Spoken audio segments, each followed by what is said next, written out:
La recepta de les tartanetes de l'escola Santa Eulàlia.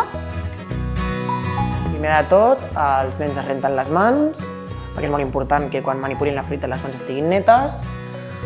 Després el que fan és posar la xocolata per fondre al microones durant 2 minuts aproximadament, i la remenen i quan veuen que ja és prou líquida la treuen.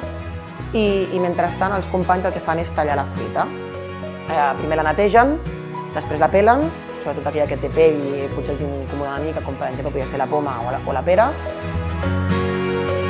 I després hem tallat totes les fruites, que eren les peres, les pomes, les mores, les avellanes i el xocolata.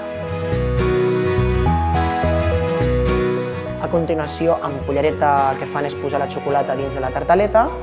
Cada nen agafa una tartaleta i col·loca la fruita que desitgi en la seva tartaleta. La decora amb una mica de fruits secs que també han estat xafats i algun detallet de xocolata negra a sobre. L'hem posat poma, pera, plàtan, maduixa, mores, avellanes i boles de xocolata.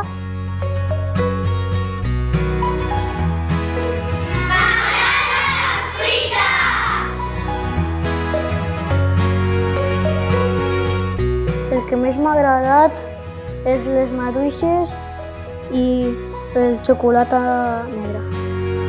És cert que porten treballant ja cooperativament, però potser el fet de ser una activitat diferent, on manipulen aliments, la fruita que treballen o que mengen, però que ells mateixos la poden tallar, decideixen com col·locar-la, fa que sigui molt engrescador per ells i per elles.